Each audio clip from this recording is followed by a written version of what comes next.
কেন আগে অ্যাকচুয়ালি জানাই নাই? বললে গতকালকে জানানো জানাইছি। জানানো হয়েছে তাই স্যার। কেন? অ্যাকচুয়ালি অনেকে অসুস্থ, তো ওরা হয়তো জয়েন করতে পারবে না। আমরা ক্লাসটা রেকর্ডের ব্যবস্থা রেখেছি স্যার। ওদেরকে আমি পরবর্তীতে প্রোভাইড করে দিব। ক্লাসে একটু জয়েন থাকলেই হবে, রেকর্ড তো ঠিক আছে করা যাবে, এটা তো আসলে জরুরি ছিল। এই এই আজকের ক্লাসের পরে একটা অ্যাসাইনমেন্ট দেবো আর কি, যেটা খুবই জরুরি অ্যাসাইনমেন্ট, ক্যাম রিলেটেড। হ্যাঁ, ক্যাম তৈরি করে নিয়ে আসতে হবে, একটা ফিজিক্যাল স্যাম্পল ডেভেলপ করে নিয়ে আসতে হবে। সেটা কার্ড দিয়ে হতে পারে, আমি বলে দেবো না কি করতে হবে। প্রত্যেকে একটা করে ক্যাম স্যার নিয়ে আসতে একটা হবে। প্রশ্ন ছিল স্যার, আমাদের অ্যাসাইনমেন্ট রিলেটেড স্যার। অ্যাসাইনমেন্টটা স্যার কিভাবে ইভালুয়েট করা হবে স্যার? এটার উপর কোনো মার্কিং দেওয়া হবে কিনা স্যার? এটা নন নন ক্রেডিট, এটা তোমাকে দিতেই হবে, বাট কোনো ক্রেডিট নেই।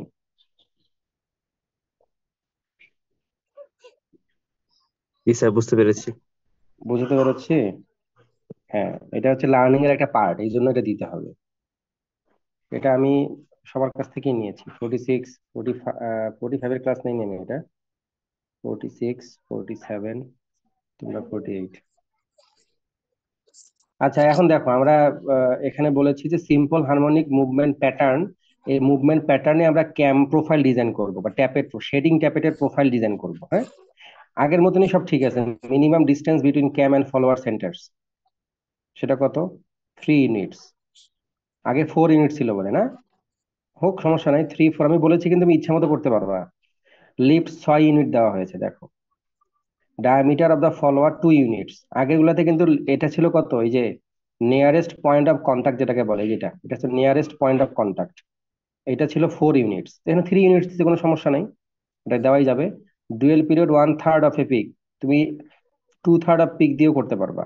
তোমরা এখন জানো কিভাবে আমরা ডুয়েল হিসাব করি, আপের ডুয়েল, ডাউনের ডুয়েল, সব হিসাব করতে পারি। এবং অনেকেই তোমরা আমাকে মাল্টিপল টুয়েলের ক্যামও দেখাইছো, মানে ক্লাসে, যে তোমরা ক্যাম ডিজাইন করেছো, লিনিয়ার প্রোফাইল ডায়াগ্রামটা ডিজাইন করেছো, সবারই হয়েছে যারা আমাকে দেখিয়েছিলে। তোমরা জানো। এখন আমরা শুধু একটু অ্যাড করব এখানে, সিম্পল হারমোনিক মুভমেন্ট প্যাটার্ন। আগে সব সেম, শুধু এই অংশটুকু সিম্পল হারমোনিক মুভমেন্ট প্যাটার্ন, এই অংশটুকু আগে ছিল লিনিয়ার মুভমেন্ট প্যাটার্ন, এখন সিম্পল হারমোনিক মুভমেন্ট প্যাটার্ন। এখানে দেখো লেখা আছে, আমি একটা জিনিসকে হাইলাইট করে দিয়েছি, the follower will rise or fall following simple harmonic motion, which implies that the movement of the follower per unit time per degree of cam rotation will not be constant as it happens in case of linear movement pattern.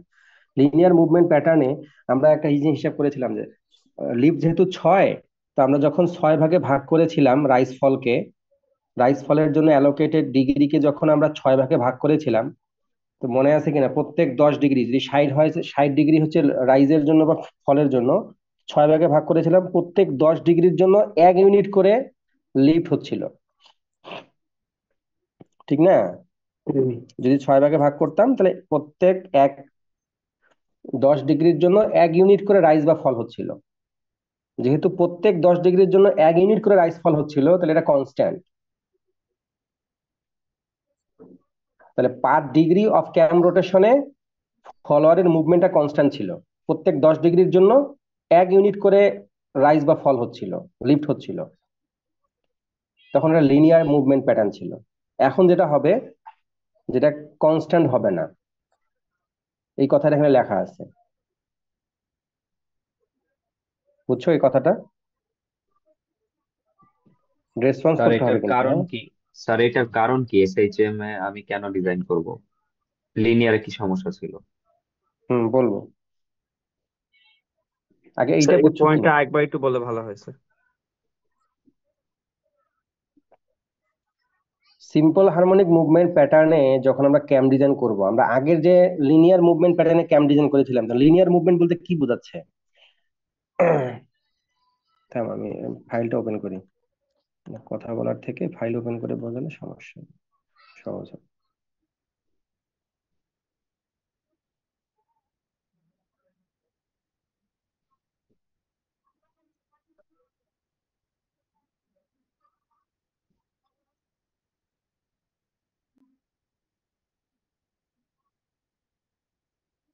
আচ্ছা, এখানে দেখো, এখানে বলা আছে কি, আমরা হিসাব করে দেখলাম যে এই যে রাইজ বা ফলের জন্য,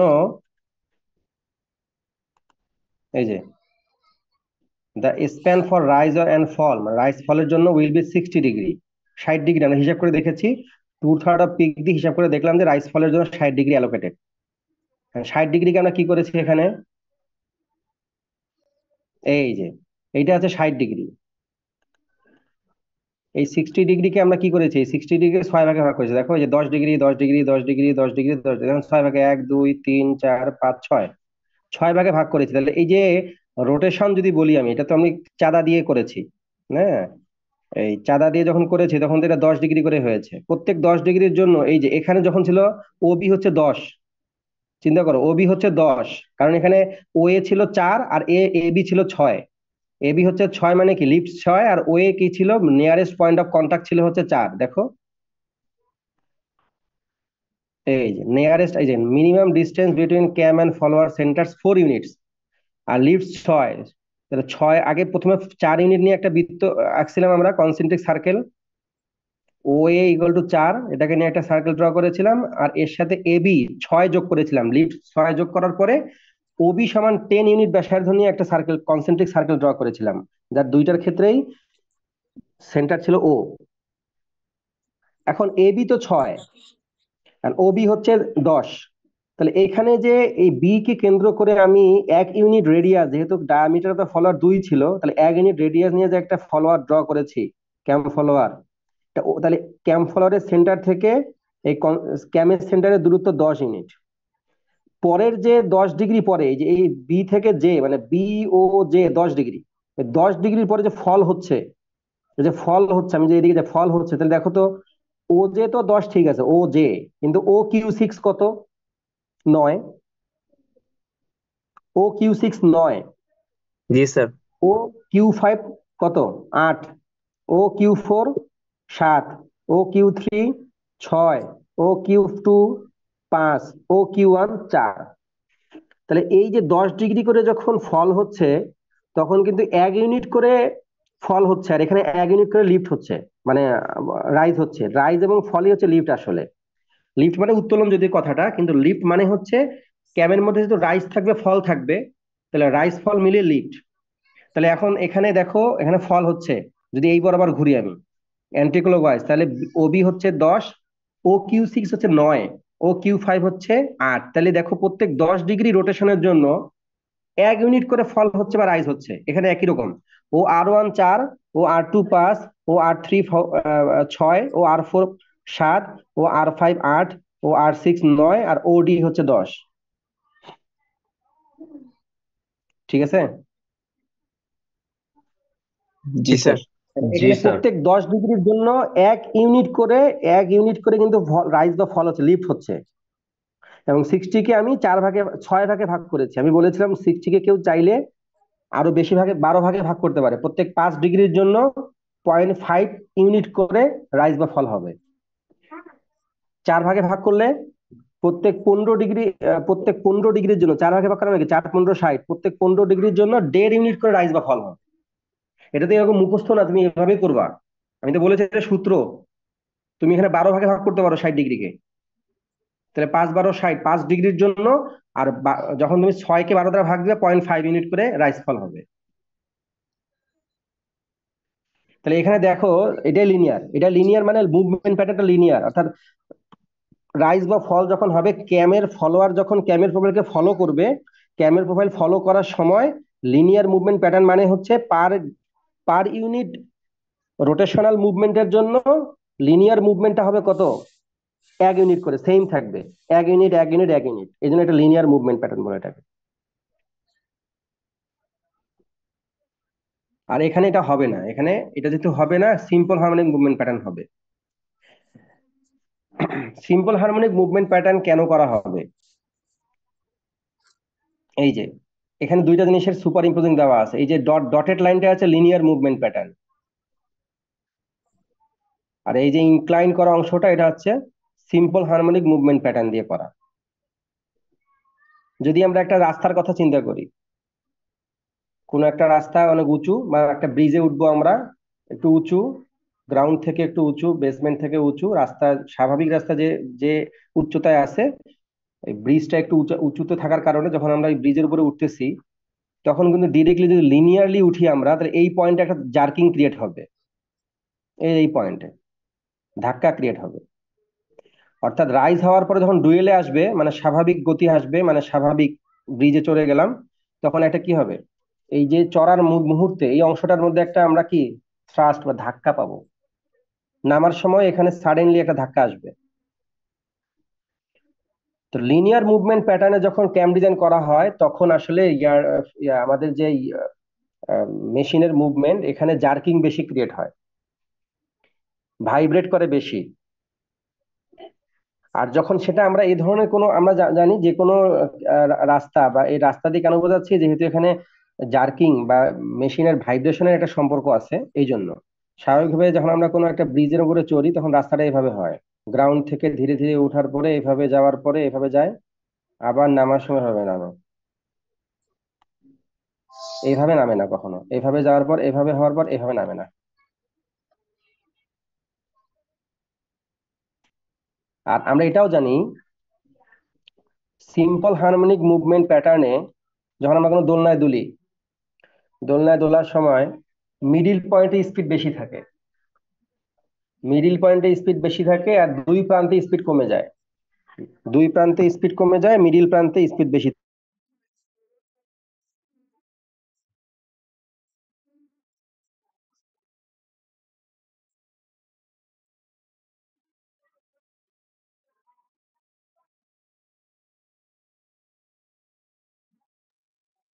আচ্ছা,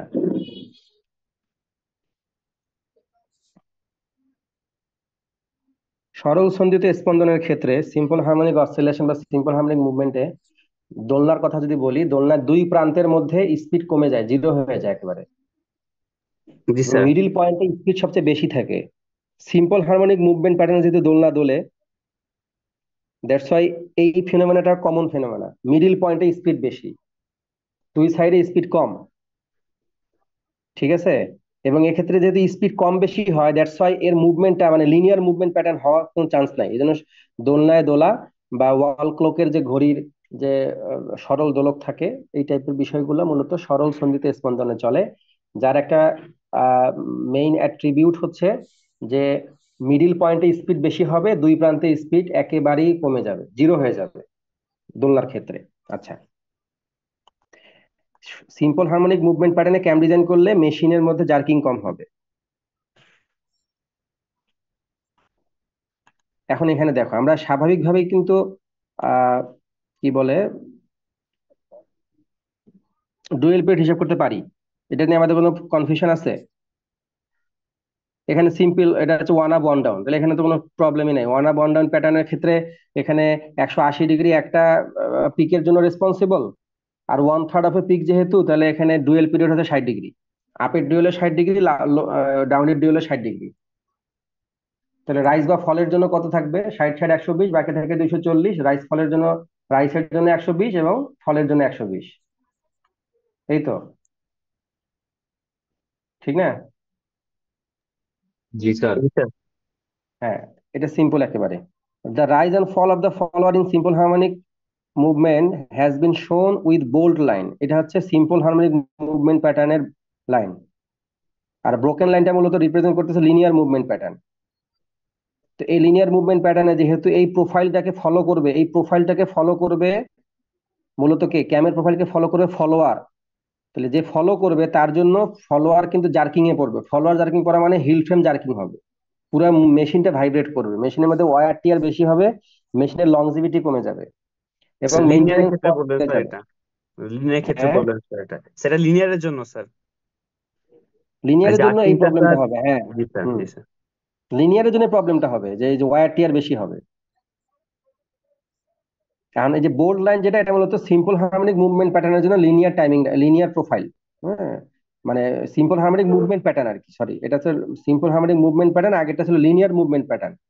তো লিনিয়ার মুভমেন্ট প্যাটার্ন আমরা দেখেছি, এটা হচ্ছে যে ব্রোকেন লাইনটা হচ্ছে লিনিয়ার মুভমেন্ট প্যাটার্ন। হ্যাঁ, আর সিম্পল হারমোনিক মুভমেন্ট প্যাটার্ন এই যে বোল্ড লাইন যেটা, এই বোল্ড লাইন হচ্ছে মূলত সিম্পল হারমোনিক মুভমেন্ট প্যাটার্ন। এখন প্রশ্ন হলো, এই যে রাইজ, এই যে 120 ডিগ্রি রাইজ, এই 120 ডিগ্রি রাইজের প্রত্যেক, মনে করো তুমি 12 ভাগে ভাগ করছো, প্রত্যেক 10 ভাগের জন্য, অথবা তুমি 10 ভাগে ভাগ করছো বা 12 ভাগে ভাগ করছো, তা প্রত্যেক 10 ডিগ্রির জন্য যে তোমার এই যে লিনিয়ার যে রাইজ বা ফল, এটা যদি সেম না থাকে, শুধু সেম না থাকলেই হবে তা না, সেম না থাকলেই যে এটা সিম্পল হারমোনিক হয়ে যাবে তা না, এটা অবশ্যই কোনো একটা রুলস মেনটেন করবে। রুলসটা কি? একটা হাফ সার্কেল থেকে আমরা এটা চিন্তা করবো। হাফ সার্কেল, একটা সেমি সার্কেল যদি আমি আঁকি,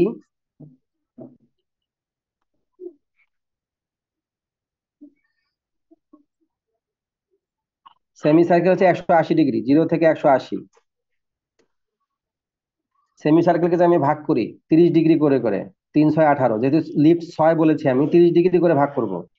30 ডিগ্রি, 60 ডিগ্রি আমি এই দিকে রোটেট করাচ্ছি, সরি এই দিকে রোটেট করাচ্ছি, যেহেতু ওইদিকে 180 লিখেছি। তাহলে এটা হচ্ছে 30 ডিগ্রি, 0 থেকে 30 ডিগ্রি, 0 থেকে 60 ডিগ্রি। তাহলে 30 ডিগ্রি, এটা 60 ডিগ্রি, এটা 90 ডিগ্রি, এটা 120, এটা 150। এখন দেখো, অ্যাঙ্গুলার মুভমেন্ট কিন্তু সব ক্ষেত্রে 30 ডিগ্রি করে, অ্যাঙ্গুলার মুভমেন্ট সেম। আমি যদি 30 ডিগ্রি থেকে ও এর উপরে একটা লম্ব আঁকি, 60 ডিগ্রি থেকে ও এর উপর লম্ব আঁকি, এখানে তো লম্বই আছে, 120 ডিগ্রি থেকে ও এ বি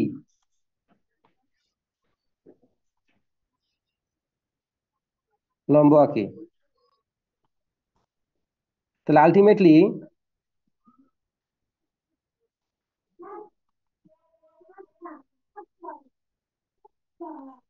ডিগ্রি, একটা হাফ সার্কেল সেমি সার্কেল আঁকে আমাকে এই কাজটা করতে হবে। আমি একটা আমার ডকুমেন্টসে নিয়ে যাই।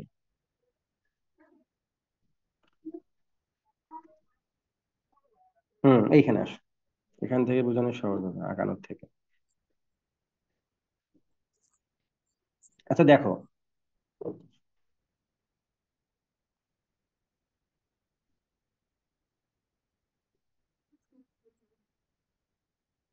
এই যে 0 ডিগ্রি থেকে শুরু করে 30 60 90 120 150 এই 180,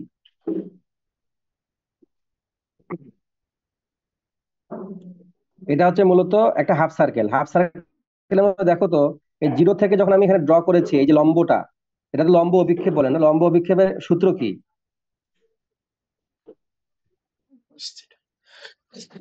এটা যদি থেটা হয় আর এটা আর যদি আর আর কস হয়, থিটা হবে। আর কস থিটা। জি স্যার। এই লম্ব অভিক্ষেপের সূত্র কি? আর কস থিটা, ঠিক না? এই অংশটা হচ্ছে আর কস থিটা, দেখো এই অংশটা আর কস থিটা। এটা যদি থেটা হয় আর এটা যদি আর হয়, তাহলে এই অংশটা হচ্ছে আর কস থিটা না? এই অংশটা আর কস থিটা। আর এই অংশ থেকে শুরু করে এই পর্যন্ত অংশটা পুরোটা তো আর, ঠিক না? জি স্যার। লম্ব অভিক্ষেপের সূত্র অনুযায়ী ভার্টিক্যাল কম্পোনেন্ট, এই যে এখন দেখো, একটা আঁকলাম, একটা আর্ক আঁকলাম,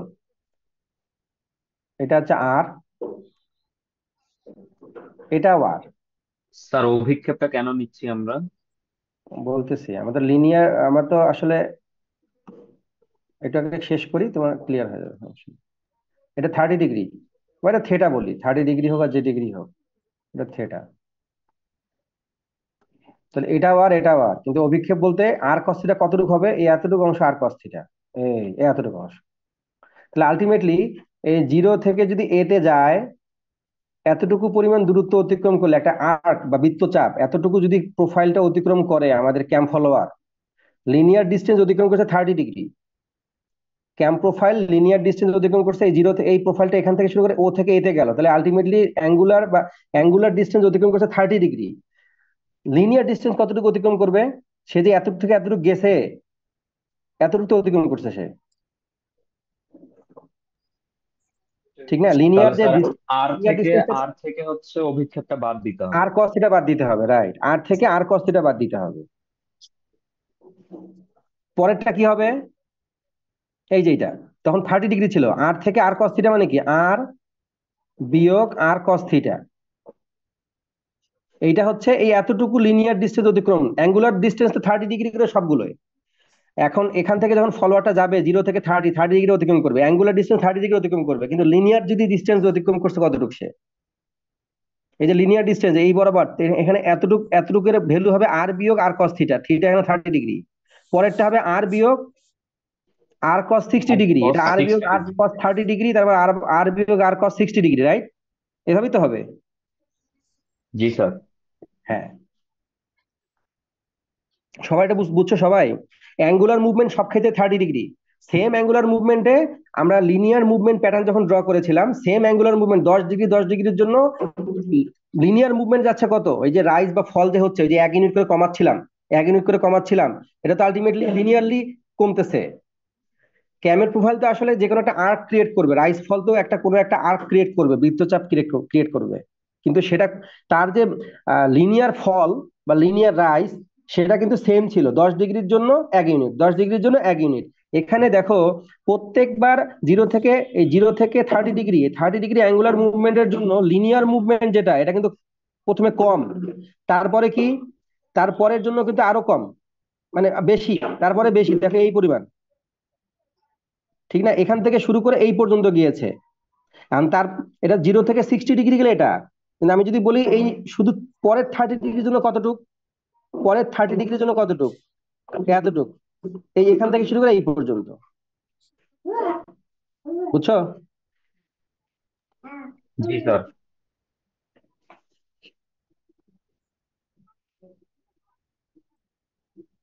প্রথম 30 ডিগ্রির জন্য এতটুক, পরের 60 ডিগ্রির জন্য এইটা, কিন্তু প্রত্যেক 30 ডিগ্রি যদি বলি আমি, প্রথম 30 ডিগ্রি এটা, তারপরে 30 ডিগ্রি এতটুক, দেখো প্রথমে কিন্তু লিনিয়ার ডিস্টেন্স কম ছিল, লিনিয়ার মুভমেন্ট, তারপরে লিনিয়ার ডিস্টেন্স কম, তারপরে বেশি, আরো বেশি,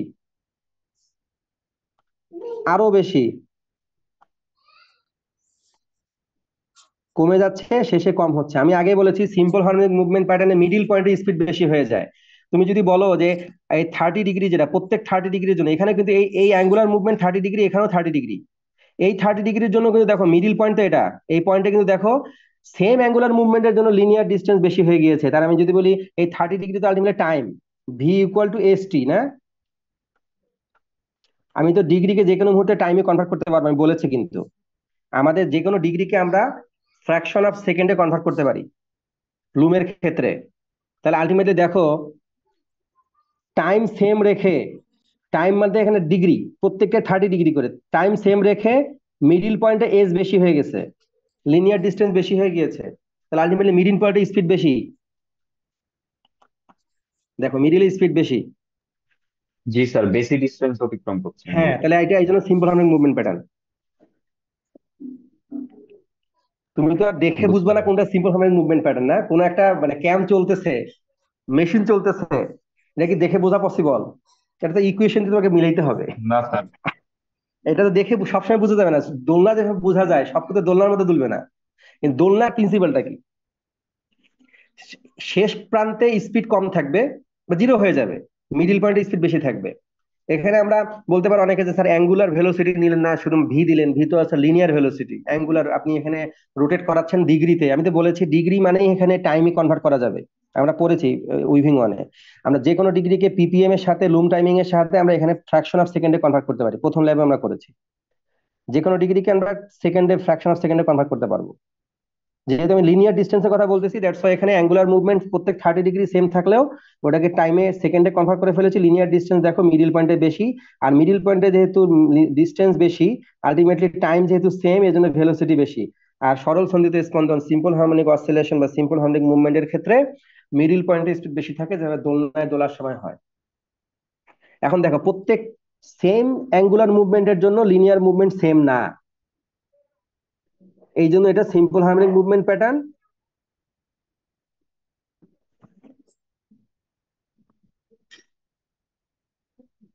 স্যার শুরু থেকে একবার সামারি করলে ভালো হইতো স্যার। স্যার এই লিনিয়ার মুভমেন্টের সাথে হিল ফ্রেমের মুভমেন্টটা কিভাবে আর কি কানেক্টেড, এটা একটু বললে ভালো হয়। যেহেতু ফলোয়ারটা আলটিমেটলি হিল ফ্রেমকে কন্ট্রোল করে, ফলোয়ার তো ট্রেডেল বলের সাথে আছে, না? জি স্যার। মানে ফলোয়ার আলটিমেট ট্রেডেল বল যেটা সেটাই ফলোয়ার, এখানে ট্রেডেল বল যেটা বলি আমরা সেটাই ফলোয়ার, ক্যামের প্রোফাইলকে ফলো করে। ট্রেডেল বলও প্রোফাইলকে ফলো করে, ওটা আসলে ফলোয়ার। এখন ফলোয়ারের সাথে তো ট্রেডের লিভার আছে। লিভার লিভারই তো আলটিমেটলি নিচের দিকে প্রেসড হয় যখন ফলোয়ারটা ক্যাম্প প্রোফাইলকে ফলো করতে গিয়ে সেন্টার থেকে ডিস্টেন্স বেড়ে যায়, তখনই তো আলটিমেটলি ফলোয়ারের উপরে প্রেসড হয়। প্রেসড হলে ফলোয়ার নিচে নামে, ফলোয়ার নিচে নামলেই তো ট্রেডের লিভার নিচে নামে, ট্রেডের লিভার নিচে নামলেই তো আলটিমেটলি কানেক্টিং রডের সাহায্যে হিল ফ্রেমটা নিচে নামে। তাহলে মুভমেন্টটা তো আলটিমেটলি হিল ফ্রেমের মুভমেন্টটাই আলটিমেটলি কন্ট্রোল হচ্ছে। বুঝেছি স্যার। ক্লিয়ার ব্যাপারটা? জি স্যার। হ্যাঁ, ওই জন্য আমাদের টপ রোলার মাউন্টিং রিভার্সিং মেকানিজমে যে আমাদের ট্যাপেট শেডিং মেকানিজম, এটা আগে মাথায় নিয়ে আসতে হবে। হ্যাঁ, ওটাকে সামনে রেখে আমাদের কাজটা করতে হবে, নাহলে তুমি বুঝতে পারবে না। এই যে এখন ক্লিয়ার হয়ে গেল কেন, তুমি এটা ধরতে পারছো যে আমি কোনটা বলতে চাচ্ছি। টপ রোলার মাউন্টিং রিভার্সিং মেকানিজমটা মাথায় রাখলে, ওখানে যেহেতু ক্যামের সেন্টার থেকে ডিস্টেন্স বেড়ে গেলে হিল ফ্রেম ডাউন হয়, এখানেও ক্যামের সেন্টার থেকে ডিস্টেন্স বেড়ে গেলে হিল ফ্রেম ডাউন হবে। এই যে দেখো, এখানে ক্যামের সেন্টার থেকে ডিস্টেন্স বেড়ে গেছে, লেখা আছে হিল ফ্রেম লোয়ার। ওইটা মাথায় না রাখলে তুমি তো আঁকতে পারবে না, তুমি কোনো কিছু মানে গুলাই ফেলবে সবকিছু। দেখো, ক্যামের সেন্টার এটা, ও এখান থেকে ডিস্টেন্স বেশি হয়ে গিয়েছে, এখন দেখো লেখা আছে হিল ফ্রেম লোয়ার, মানে মানে ডুয়েল পিরিয়ড, লোয়ারিং এর জন্য ডুয়েল পিরিয়ড, ডাউনের ডুয়েল পিরিয়ড এটা। হিল ফ্রেম লোয়ার মানে হিল ফ্রেম ডাউন, আর সেন্টার থেকে ডিস্টেন্স কমে গেছে, heald frame up, dwell period আপের জন্য। ঠিক আছে? জি স্যার, বুঝতে পেরেছি পুরোটা। হ্যাঁ, এখন দেখো, এখন আমি তাহলে আলটিমেটলি আমার হিসাবটা করব কিভাবে? আমি এখানে সিম্পল হারমোনিক মুভমেন্ট প্যাটার্নটা ইন করব কিভাবে? ক্যাম ডিজাইনে আমি কিভাবে সিম্পল হারমোনিক মুভমেন্ট প্যাটার্নটাকে ইন করব? সিম্পল হারমোনিক মুভমেন্ট প্যাটার্নের জন্য হাফ সার্কেল বা সেমি সার্কেল আমাকে ড্র করতেই হবে। কারণ সেমি সার্কেল হচ্ছে আইডিয়াল জিনিস, যে যার মাধ্যমে আমরা এটা বোঝাতে পারি যে সেমি সার্কেল মানে সার্কেলের মুভমেন্ট কিন্তু আলটিমেটলি 100% সিম্পল হারমোনিক মুভমেন্ট, এই জন্য ইসেন্ট্রিসিটি নাই। আমরা জানি যে বৃত্তের ক্ষেত্রে ইসেন্ট্রিসিটি 0 আছে, উৎকেন্দ্রিকতা আছে, প্যারাবোলা, হাইপারবোলা, ইলিপস, এগুলোর ক্ষেত্রে তো ইসেন্ট্রিসিটি আছে, 1 > 1 <1, ঠিক না? জি স্যার। কিন্তু ইয়ার আছে, ইয়ার তো সার্কেলে নাই স্যার। সার্কেলের তো কোনো উৎকেন্দ্রিকতা নাই, আছে? নাই। এটা সার্কেল উৎকেন্দ্রিকতা নাই মানে এটা 100% সিম্পল হারমোনিক মুভমেন্ট প্যাটার্ন সার্কেলের মুভমেন্ট। অর্থাৎ কোনো একটা ম্যাটেরিয়াল, কোনো কিছু যদি কোনো একটা সার্কুলার, একেবারে 100% সার্কুলার কোনো একটা ম্যাটেরিয়ালের উপর দিয়ে কোনো কিছু যায়, মানে প্রোফাইলটা যদি হয় 100% সার্কেল, আর এই যে অংশটা যদি, এই যে এটা ফলোয়ার, এটা যদি ফলো করে, তাহলে পুরো মুভমেন্টটাই 100% সিম্পল হারমোনিক হবে।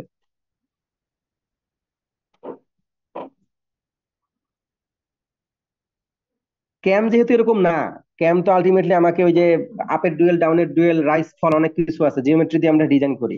তো এখানে আমরা যদি বলি সিম্পল হারমোনিক মুভমেন্ট প্যাটার্নটাকে আমরা অ্যাড করতে চাই, তাহলে আলটিমেটলি ক্যাম সার্কেল তো আসলে 360 ডিগ্রি, কিন্তু অর্ধেকের মুভমেন্টটা আর বাকি অর্ধেকটা আইডেন্টিক্যাল, ঠিক না?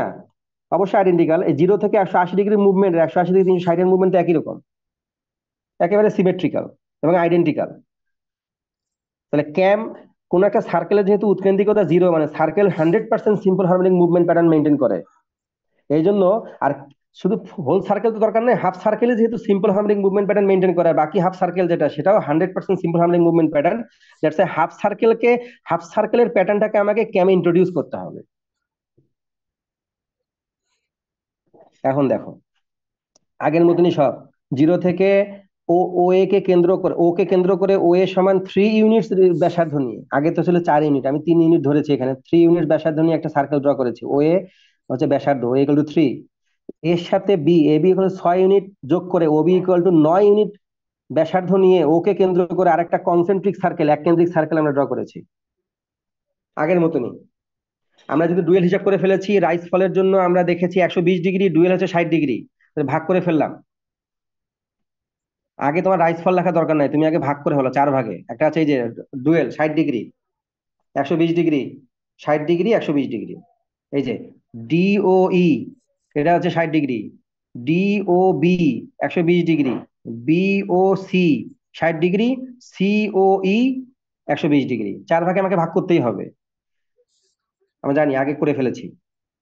এরপর আমি কি করলাম, এখন ডুয়েলে তো কোনো চেঞ্জ হবে না, ডুয়েল মানে তখন স্থির থাকবে হিল ফ্রেম, যেহেতু স্থির থাকবে, তার মানে হচ্ছে ওই জায়গায় আমার কোনো কাজ নাই। আমার কাজ হচ্ছে বাকি রাইজ এবং ফলের ক্ষেত্রে, মানে বাকি 120 ডিগ্রি রাইজ ফল, তাহলে এই 120 ডিগ্রি কয় ভাগে ভাগ করলাম দেখো, 1 2 3 4, বা এখানে 6 ভাগে ভাগ করেছি। মানে প্রত্যেক 20 ডিগ্রি করে আমি কি করতেছি, 6 ভাগে ভাগ করেছি, মানে কি প্রত্যেক 20 ডিগ্রি,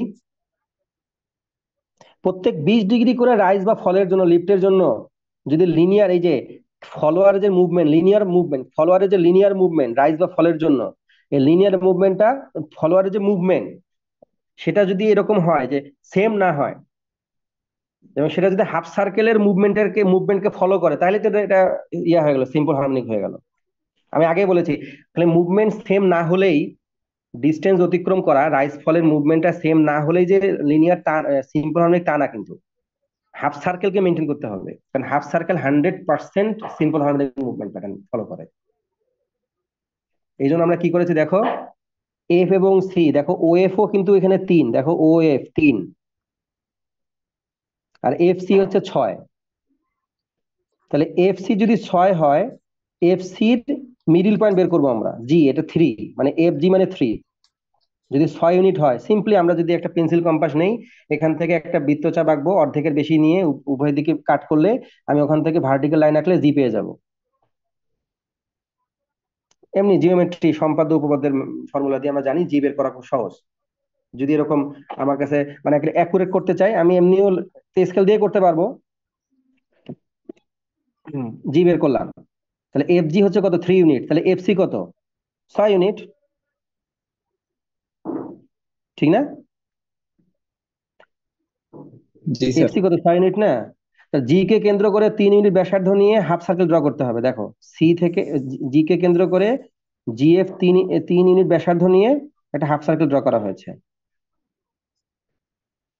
হাফ সার্কেল ড্র করার পরে আগের মতনই হাফ সার্কেলকে আমি 6 ভাগে ভাগ করেছি, যেহেতু এখানে আমি 6 ভাগে ভাগ করেছি, তাহলে হাফ সার্কেলকে 6 ভাগে ভাগ করবো। এখানে যদি 12 ভাগে ভাগ করতাম, 10 ইউনিটের জন্য এখানে 12 ভাগে ভাগ করতাম, অবশ্যই এখানে তখন হাফ সার্কেল 12 ভাগে ভাগ করতে হবে। তখন অবশ্যই হাফ সার্কেলকে 12 ভাগে ভাগ করতে হবে যদি আমি আমার রাইস ফলকে 12 ভাগে ভাগ করতাম। বুঝছো?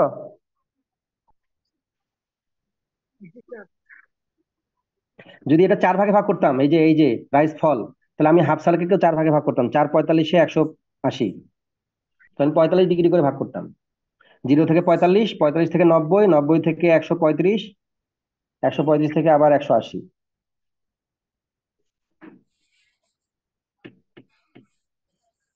যেহেতু আমি রাইস ফলের 120 ডিগ্রিকে 6 ভাগে ভাগ করেছি, আমি আমার হাফ সার্কেলকেও 6 ভাগে ভাগ করেছি। দেখো প্রত্যেক 30 ডিগ্রি করে ভাগ করে, 318, 30 ডিগ্রি ভাগ করেছি, এবং নাম দিয়েছি আমি সি থেকে H1 30 ডিগ্রি। দেখো সি থেকে H1, সি জি H1 এটা 30 ডিগ্রি, H1 জি H2 30 ডিগ্রি, H2 জি H3 30 ডিগ্রি, সবগুলো 30 ডিগ্রি করে। তাহলে ক্যামের প্রোফাইল যখন ফলো করবে, প্রত্যেক 30 ডিগ্রি অ্যাঙ্গুলার মুভমেন্টের জন্য লিনিয়ারলি সে অতিক্রম করবে, সেম ডিস্টেন্স অতিক্রম করবে না। যেহেতু করবে না, এবং যেহেতু সে অতিক্রম করবে সেমি সার্কেলকে অনুসরণ করে, সেমি সার্কেলের সিম্পল হার্মোনিক প্যাটার্নকে অনুসরণ করে, দ্যাটস এটা সিম্পল হার্মোনিক মুভমেন্ট প্যাটার্নে ক্যামের ডিজাইন হয়ে যাবে। এখন দেখো কি করছি আমরা, সিম্পলি আমরা H1 থেকে ভার্টিক্যাল লাইন ড্র করেছি, H1 I1, H2 I2, H4 I4, H5 I5। আগের লম্ব কোষের ফর্মুলা দিয়ে আমি বের করব যে সি জি H1 এটার জন্য CI1 কত হয়, CI1 বের করবো আমি। CI1 বের করতে কি করতে হবে, CI1 বের করার জন্য সিজি বিয়োগ I1G,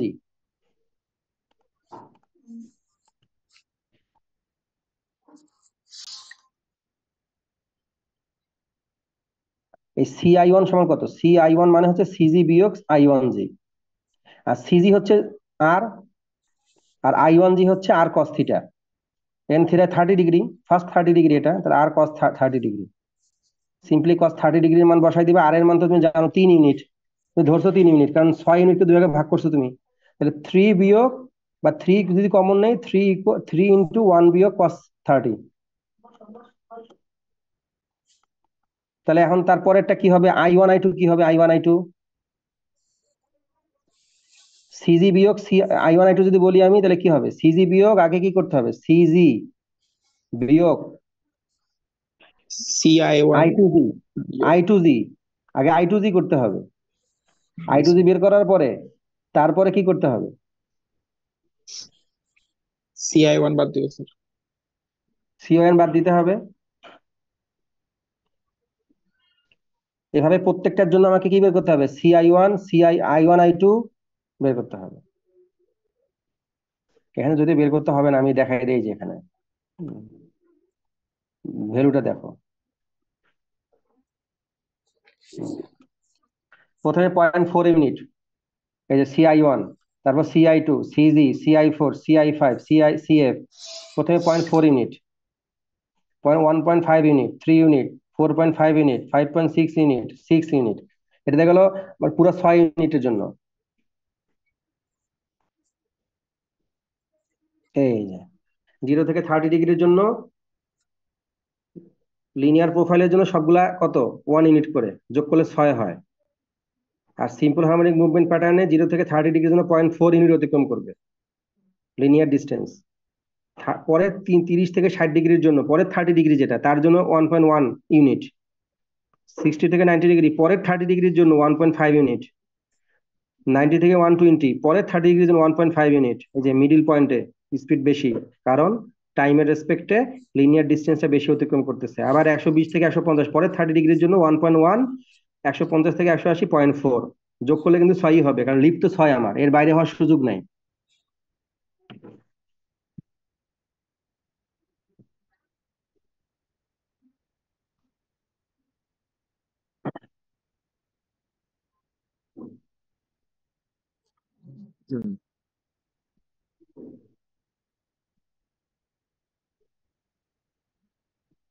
আচ্ছা, এখন দেখো, এখন তাহলে আমি কিভাবে ফলোয়ার, এই যে আগে তো বললাম যে ওবি হচ্ছে 9, পরেরটা OJ1 1 বাদ দিয়ে দিয়েছিলাম, কারণ আমি বলছিলাম যে 6 ভাগে ভাগ করে 1 ইউনিট করে, সবগুলা ক্ষেত্রে 1 ইউনিট করে কমবে। এখন তো 1 ইউনিট করে কমবে না, এখন তো কমবে 0.4 ইউনিট প্রথমে, তারপরে 1.1, তারপরে 1.4, তারপরে 1 এরকম করে 5 এরকম হবে। এখন তাহলে কিভাবে আমি এটা ইন্ট্রোডিউস করব আমার ক্যাম্প প্রোফাইল ডিজাইনে?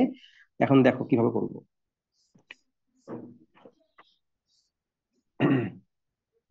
সিতে আমি একটা, সি কে কেন্দ্র করে আমি একটা সার্কেল ড্র করেছি।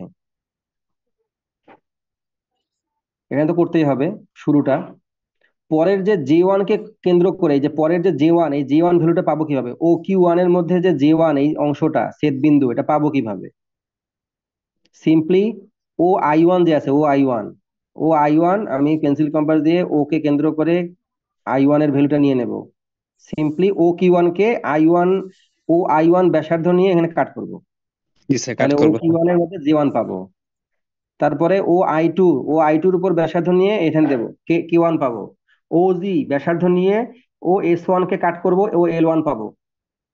OI4 একে ব্যাসার্ধ নিয়ে T1 কে যখন কাট করব, M1 পাবো, M1 ছেদ বিন্দু পাবো, ইন্টারসেক্টিং পয়েন্ট পাবো।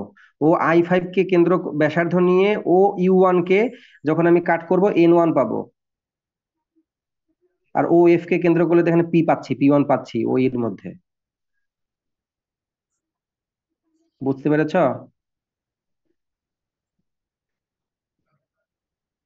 তাহলে এখানে দেখো, এই COQ1 30 ডিগ্রি অ্যাঙ্গুলার মুভমেন্টের জন্য Q1J1, এই Q1J1 যে লিনিয়ার ডিস্টেন্স অতিক্রম করেছে, সেটা এই যে CI1 এর মতো, পরেরটা জি স্যার, CI2 এর মতো, পরেরটা CG এর মতো, পরেরটা CI4 এর মতো, পরেরটা CI5 এর CI5 এর মতো, মতো স্যার, পরেরটা CF।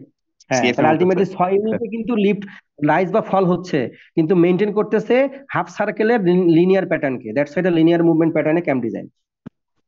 জি স্যার, বুঝতে পেরেছি স্যার। সরি, এটা সিম্পল হার্মোনিক মুভমেন্ট প্যাটার্নে ক্যাম্প ডিজাইন, যেহেতু হাফ সার্কেল সেমি সার্কেলকে ফুললি মেনটেন করতেছে।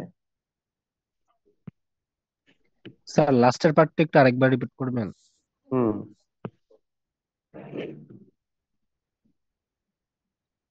আমরা তো I1, J1, K1, L1, M1, N1 এই পয়েন্ট গুলা কিভাবে পেলাম সেটা তো বুঝতে পেরেছো। জি স্যার, জি সি স্যার। কে কেন্দ্র করে একটা সার্কেল ড্র করেছি 1 ইউনিট ব্যাসার্ধ নিয়ে, ফলোয়ার এক্সে আর কি, সহজ কথায়।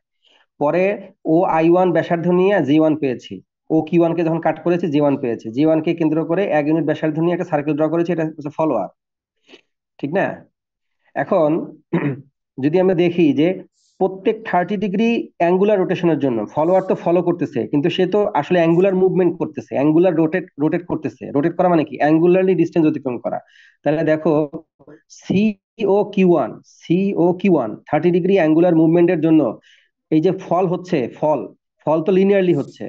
লিনিয়ার যে ফলটা হচ্ছে মানে লিনিয়ারলি মানে রৈখিক ভাবে হচ্ছে, লিনিয়ার মুভমেন্ট মনে করা যাবে না, রৈখিক ভাবে যে ফল হচ্ছে সেটা কতটুকু পরিমাণ, Q1 J1 এর পরিমাণ। Q1 J1 মানে তো CI1, CI1 মানেই তো হচ্ছে আলটিমেটলি কত, এই যে 0.4 ইউনিট, এই 0.4 ইউনিট হচ্ছে, তুমি বের করতে পারো CI1, এই যে CI1 0.4, দেখো CI1 0.4, CI2 1.5 1.5 ইউনিট।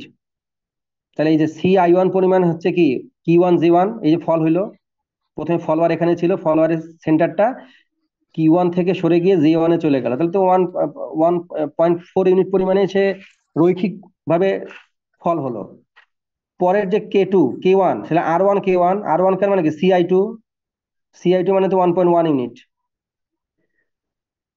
তারপর CG, এই যে L1, S1 থেকে L1 এ চলে গেছে ফলোয়ারের সেন্টার, সি সেন্টার ছিল হচ্ছে এই এইখানে, S1 এ ওই S1 থেকে চলে গেছে L1 এ, তাহলে এই যে লিনিয়ার যে মুভ করেছে, লিনিয়ার যে সে পতন হয়েছে, ফল হয়েছে, সেটা কত পরিমাণ, CG পরিমাণ 1.5 ইউনিট। আবার পরের যে M1 মানে T1 থেকে M1, এই যে ফলটা হয়েছে, এই ফলটা হয়েছে কি পরিমাণ, C থেকে I4 পরিমাণ।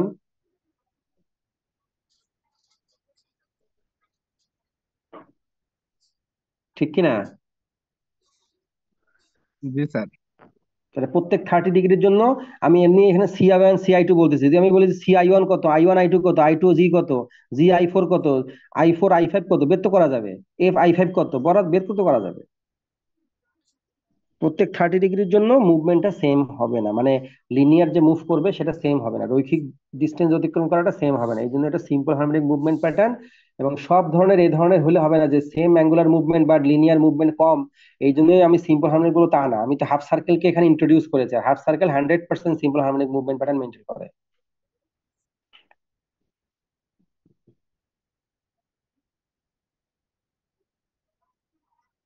তাহলে এটা তোমরা ডিজাইন করবা। এখানে তুমি বলেছো যে 1/3 অফ এ পিক, তুমি এখন 2/3 অফ এ পিক নিবা, 2/3 অফ পিক নিয়ে তুমি ডিজাইন করবা, দেখবে এক ধরনের ডিজাইন হচ্ছে same one up one down plain design. Dual period কম বেশি হয়ে যাওয়ার কারণে, রাইস ফল কম বেশি হওয়ার কারণে তোমার দেখো যে ইয়ার চেঞ্জ হয়ে গেছে, ক্যামের শেপ চেঞ্জ হয়ে গিয়েছে, সাইজ সেম থাকলেও শেপ চেঞ্জ হয়ে যাবে।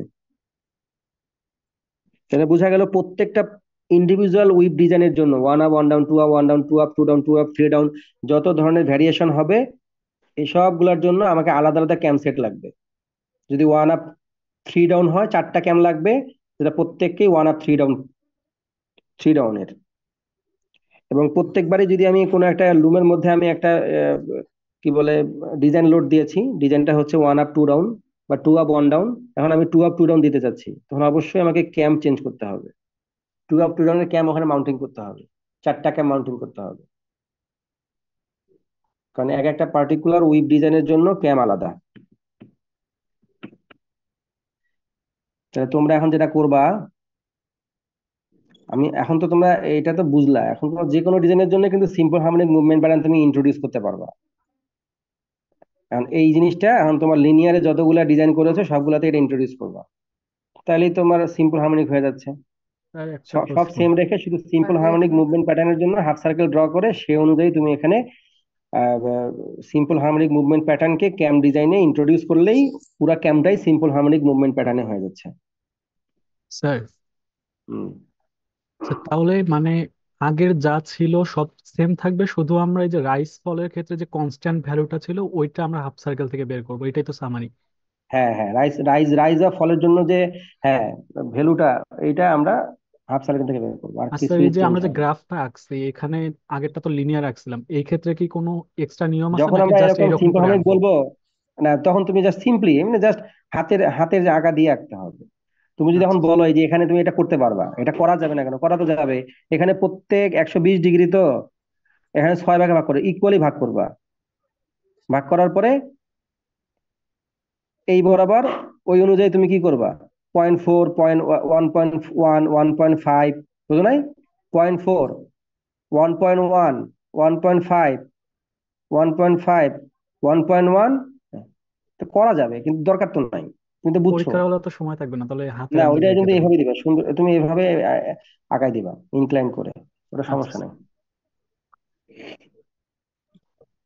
স্যার একটা কোশ্চেন ছিল। বলো। স্যার এই জিনিসটা স্যার আমাদের ফাইনালে স্যার কয় মার্কের জন্য থাকতে পারে? আরে, এখনো প্রশ্ন করিনি তো, জানি না। না স্যার মানে আনুমানিক স্যার, মানে আপনি যদি দেন আর কি স্যার, কিরকম আট মার্কের মার্ক জন্য? 8 মার্ক। 8 মার্ক, হ্যাঁ 8 মার্ক, 10 মার্কও থাকতে পারে, আর 6 মার্কও থাকতে পারে। এই 6-এর কম তো পসিবল না, আর এটা তো একটু সময় সাপেক্ষের জন্য বেশি মার্ক থাকে। ভয় পাওয়ার কিছু নাই। আমি আবার আহ পার্শিয়াল মার্কিং করি তো, সমস্যা নেই। স্টেজ বাই স্টেজ তুমি করতে পারলে আমি নাম্বার দেবো, সমস্যা নেই। সালাম আলাইকুম স্যার। আমি সবসময় এরকমই করি, সবগুলা সব ক্ষেত্রেই পার্শিয়াল মার্ক দেবো, তো কোনো সমস্যা নাই।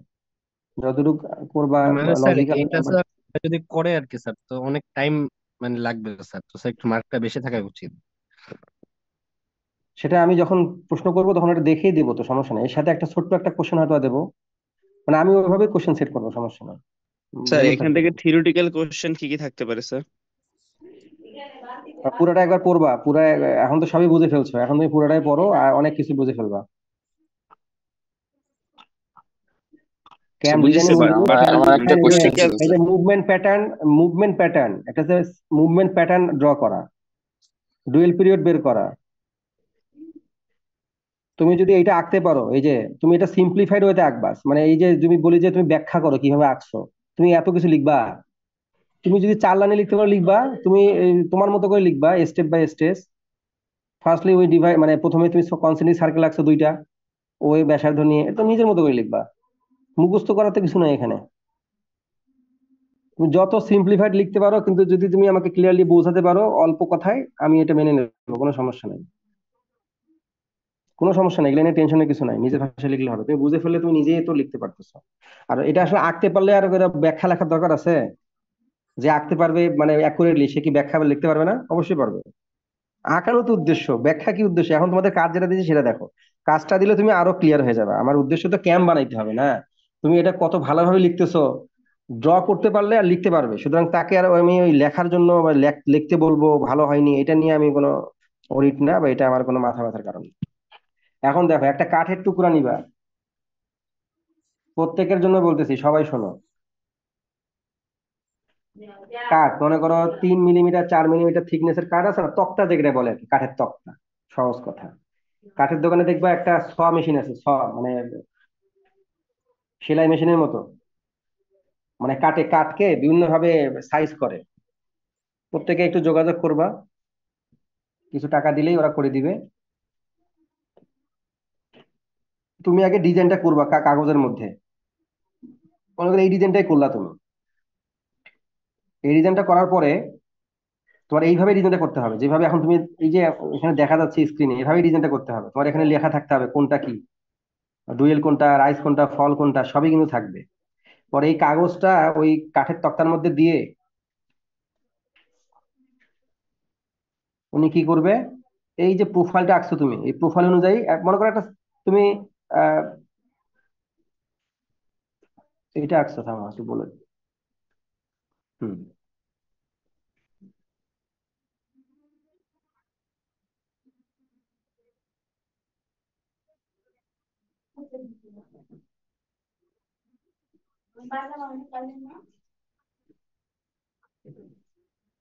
হুম, এটা একটা কাঠের তক্তা, এই যে এই রেক্টেঙ্গুলার শেপের।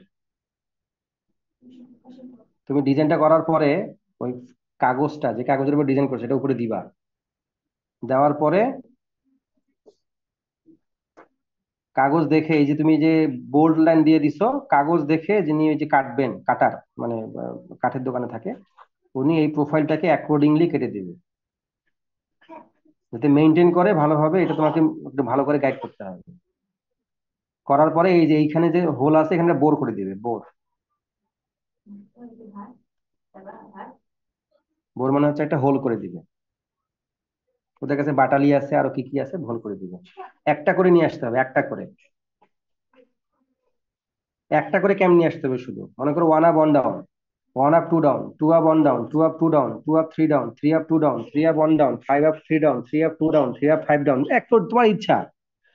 সবগুলাই হবে সিম্পল হারমোনিক মুভমেন্ট প্যাটার্ন।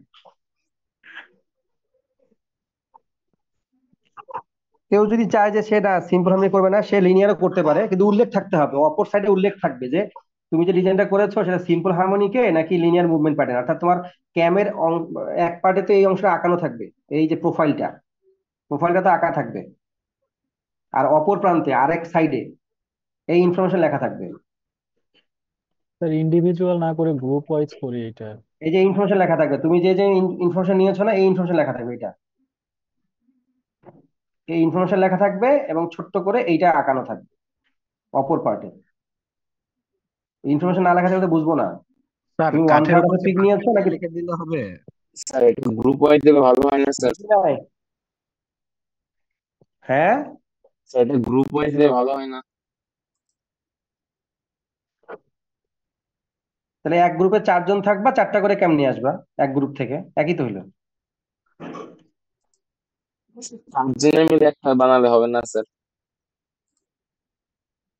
না না, এটা আহামরি কি এমন কাজ দিলাম আমি 4 জন মিলে একটা করতে হবে? তুমি আমাকে বলো তো। প্রত্যেকের ইন্ডিভিজুয়াল ভাবে দিতে হবে, ফাইনাল ভাইবার যেদিন হবে সেদিন এটা নিয়ে আসতে হবে। আমি বোঝাতে পেরেছি? স্যার এই এটা কি উইকের ল্যাব ভাইবার জন্য সামনে যে লাগবে? উইক, সামনে যে উইক ওইটা দিয়ে ভাইবা শুরু হবে। মনে করো ভাইবা, এটা তুমি যে ভাইবা দিতে পারবা তার এটা হচ্ছে তোমার, মনে করো একটা টোকেন। মানে এই উইকের পরের উইকে তো না, এটা তো আহামরি এমন কিছু না, এটা কাঠের দোকানে গেলে দিয়ে দিবে। ওদের এটা কাটতে সময় লাগবে 5 মিনিট বা 7 মিনিট বা 10 মিনিট, আর কিছু লাগবে না। তুমি খালি আঁকায় তুমি সব কাঠের টুকরার মধ্যে সব প্লেস করে নিয়ে যাবা, আঠা দিয়ে লাগাই দিবা, তারপর ওরা করে দিবে। তোমরা নিজে করতে যাবে না আবার, ওটা ওই লোকের দ্বারাই করাইতে হবে যে সাথে স্যার কাটিং এটা করে। আমার মতে গ্রুপ ওয়াইজ করলে বেটার হইতো স্যার, কারণ এখন তো এমনিতে আমাদের উপরে টাফ সিচুয়েশন যাচ্ছে তোমাদের স্যার। মতে তো, হ্যাঁ, তোমাদের মতে তো করলে হবে না। এটা 2 সপ্তাহ সময় আছে এখন, মানে মাঝখানে 1 সপ্তাহ সময় আছে। আচ্ছা, এটা নিয়ে কথা শেষ। এটা ভাইবার দিন নিয়ে আসতেই হবে, এটা ছাড়া ভাইবা নেবো না, হ্যাঁ? আচ্ছা, এখন আমি আরেকটা কথায় আসি।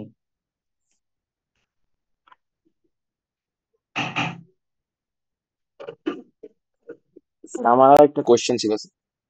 হ্যাঁ, বলো। স্যার আপনি এই যে এটা যে এখন যে এসএইচএম টা আমরা করলাম, এটা কি ওই যে স্পেশাল ফ্যাব্রিক বানানোর জন্য যে বুটেক্স এর লোগো বানানোর কথা বলছিলেন, এটা কি ওই জন্য? আচ্ছা, মানে ফ্যাব্রিকের উপরে লোগো কি হচ্ছে আমরা আহ, ট্যাপেটে বানাতে পারি? ট্যাপেটে কি লোগো বানাতে পারবো? না বলো। স্যার আমি সেটা হ্যাঁ বলি না, স্যার, মানে এটা ট্যাপেটে হচ্ছে পারবো স্যার। স্পেশাল ফ্যাব্রিক মেক করার জন্য। না, এটা তোমার তোমার তুমি নিজে যখন দেখবা যে তুমি ক্যাম্প ডিজাইন করেছো, তোমার তুমি তখনই বুঝবা। করতে হবে তো এটা। স্বাভাবিক ক্যাম্প কি দিয়ে বানায়? লোহা দিয়ে বানায় না? কোনো একটা সংকরায়ন হাইব্রিডাইজড মেটাল দিয়ে বানায়, যেখানে কার্বনের পরিমাণ বেশি থাকে। কারণ লোহা এক একটা ক্যামের দাম হচ্ছে 14,000 টাকা, 18,000 টাকা একটা ক্যাম। তা আমার যদি 3 আপ 1 ডাউন লাগে, 3 আপ 1 ডাউন ক্যামের 4টা ক্যাম লাগবে, 4টা ক্যামের দাম 18 × 4 দাও, এক সেট ক্যামের দাম এত। এখন ক্যামটা তো আলটিমেটলি কোনো একটা মেটাল প্লেট কেটে আলটিমেটলি ক্যাম তৈরি করে, সেটা সিএনসি মিলিং কাটার দিয়ে কাটে। কম্পিউটারাইজ নিউমেরিক্যাল কন্ট্রোল, যেটা মিলিং কাটার আছে, যারা ওয়ার্কশপে কাজ করে দেখবা মিলিং মেশিন আছে, লেদ মেশিন যেমন আছে, মিলিং মেশিন আছে। তো ওটা তো লোহা দিয়ে করে, আমি তোমাকে কাঠ দিয়ে করতে বলেছি। ঠিক আছে, আর এটা তো লোগোর সাথে রিলেটেড। লোগো তো আমরা করবো জ্যাকার্ডে অবশ্যই। লোগো ওভেন মানে উইভিং এর জন্য জ্যাকার্ড শেডিং মেকানিজম, নিটিং এর জন্য জ্যাকার্ড আছে, সেখানে আমরা লোগো করি। নিটিং এও জ্যাকার্ড আছে, নিটিং জ্যাকার্ড বলে ওটা, নিডল সিলেকশন মেকানিজম। ওটা নিডলকে সিলেক্ট করার জন্য ব্যবহার করা হয়। এখন একটু দেখো, এখানে আমরা সব শেষ করে ফেলেছি। এখন দেখো, যেটা বললাম ওটা সবার জন্যই, জ্ঞাতার্থে যারা আসে নাই, এই যে মাত্র 42 জন, আমি 2টা ডিভাইস দিয়ে জয়েন করেছি, মানে 40 জন অ্যাটেন্ড করেছো। তোমাদের মধ্যে কেউ যদি 2টা ডিভাইস দিয়ে জয়েন করে থাকে, তাহলে আরো কম স্টুডেন্ট অ্যাটেন্ড করেছে। তাদের কাছে ইনফরমেশনটা দিয়ে দিবা। সিয়ার, জি স্যার, জি স্যার, আশেপাশে দিয়ে যারা, দেবো স্যার। ভালো করে লিখে দিবা স্যার কি বলেছে, নাহলে কিন্তু পরীক্ষার দিন ভাইবার দিন এসে বলবো স্যার জানি না, বুঝতে পারি নাই, একটু নেন স্যার। আমি যে নেবো না এটা বলেই দিলাম, এবং নেই না, আমি সাধারণত কারোটাই নেই নাই। আগে 46, 47 কারোটাই নেই না, সবাইকে দিতে হয়েছে।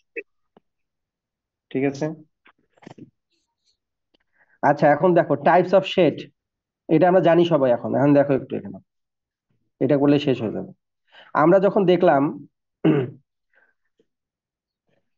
ট্যাপেড শেডিং মেকানিজমের ক্ষেত্রে একটা জিনিস লক্ষ্য করো, এটা আমি যদিও ক্লাসে ডিসকাস করেছিলাম একটু, এই যে অংশটা types of shade.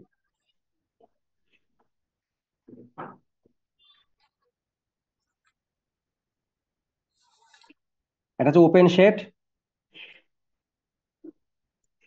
Open shed আমাদের রিকোয়ারমেন্ট হচ্ছে ওপেন শেড, আমাদের চাওয়াটা হচ্ছে ওপেন শেড। ওপেন শেড মানে হচ্ছে আমরা সবসময় একটা জিনিস ড্র করতেছি, তোমাদের হয়তো মনে আছে যে স্যার এটা সবসময় ড্র করে। এই যে দেখো, আমরা বলি যে top most position of the heald frame, bottom most position of the heald frame. আমি যে কোনো কিছুকে সার্কুলার সার্কুলার থেকে লিনিয়ারলি দেখাতে পছন্দ করি, এটা সহজে বোঝা যায়। Bottom most position of the heald frame, heald frame টপে আছে বটমে আছে। এখন এটা হচ্ছে ফার্স্ট পিক, মানে ফার্স্ট পিকের পজিশন, সেকেন্ড পিকের position, third pick, fourth pick. তাহলে এটা ফার্স্ট, সেকেন্ড, থার্ড, ফোর্থ। যদি এরকম হয়, three up one down design হয়, ডিজাইনটা যদি থ্রি আপ ওয়ান ডাউন হয়,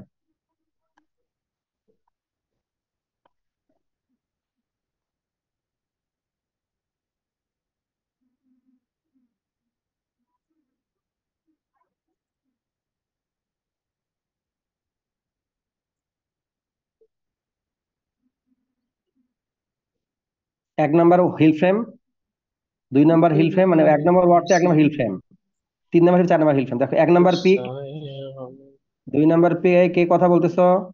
মিউট করো। শেষ, আমার পড়াশোনা শেষ। দেখো এই যে এক নম্বর, এটা কিন্তু হিল ফ্রেম, হ্যাঁ, মানে এক নম্বর ওয়ার্ড প্ল্যান এক নম্বর হিল ফ্রেম। আমি যদি এটা লিফটিং প্ল্যান করি, এই এক এইরকমই হবে। দ্যাটস এটা হিল ফ্রেম। এবার আবার হিল ফ্রেম, ওয়ার্ড বললাম না, হিল ফ্রেম। তাহলে এক নম্বর হিল ফ্রেমের যে আপ ডাউনের প্যাটার্ন কেমন দেখো তো। এক নম্বর হিল ফ্রেম পর পর তিন পিক পর্যন্ত আপ, এই যে পর পর তিন পিক পর্যন্ত আপ, চার নাম্বার পিকে যে ডাউন। দুই নাম্বার হিল ফ্রেম প্রথমে ডাউন হয়ে পরে তিন পিক পর্যন্ত আপ। প্রত্যেকটা হিল ফ্রেম, প্রত্যেকটা হিল ফ্রেম সাকসেসিভ তিন পিক পর্যন্ত আপ থাকতেছে। এক নাম্বার দিয়ে বোঝা সহজ বেশি, বাকিগুলো ওইভাবেই। এক নাম্বার হিল ফ্রেম পর পর তিন পিক পর্যন্ত, কনজিকিউটিভ থ্রি পিক্স বলে এটাকে, কনজিকিউটিভ থ্রি পিক্স বা সাকসেসিভ থ্রি পিক্স, একে এক করে তিনটা পিক লাগাতার আপ। দেখো এক নাম্বার হিল ফ্রেম। এখন দেখো তো, এই যে এটা হচ্ছে top most position of the heald frame, top position, heald ফ্রেমের টপ পজিশন। আর এটা হচ্ছে বটম মোস্ট পজিশন। স্বাভাবিকভাবে আমরা যখন কোনো একটা শেড আঁকি, কেমন করে আঁকি? এভাবে শেড আঁকি, এই যে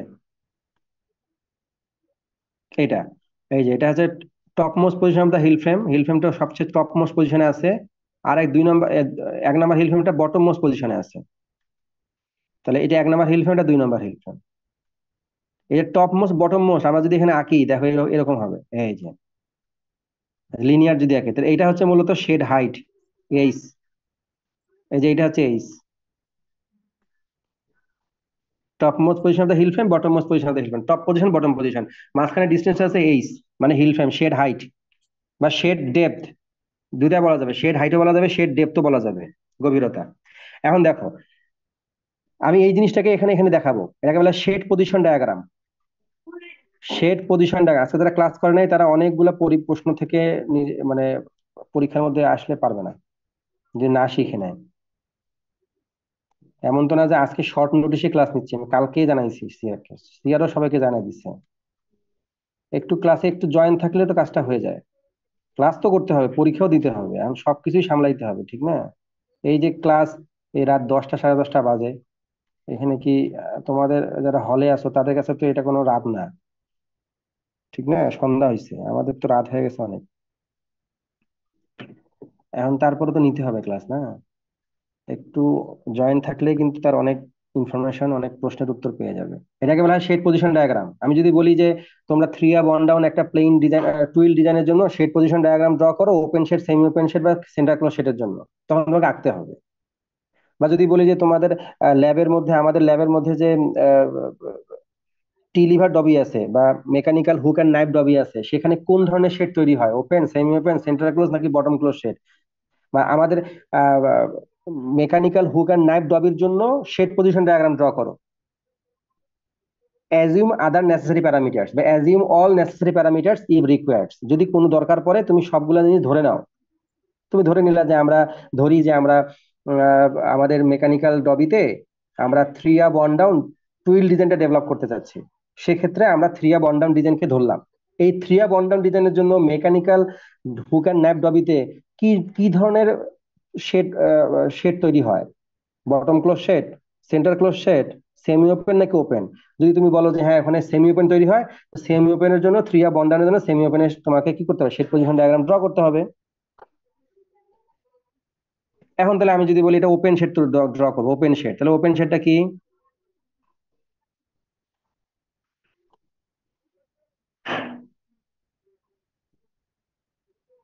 স্যার ওই যে আপ পজিশনে থাকবে যদি হিল ফ্রেম আপ হয়, মানে ডাউন হবে হ্যাঁ, না যে পিকে স্যার। এক নাম্বার পিকও আপ, হ্যাঁ জানো তোমরা, 2 নাম্বার পিকও আপ, 3 নাম্বার পিকও আপ। আপ আমি কাছাকাছি নিয়ে যাচ্ছি, মানে আসলে তো টপ পজিশনে থাকবে।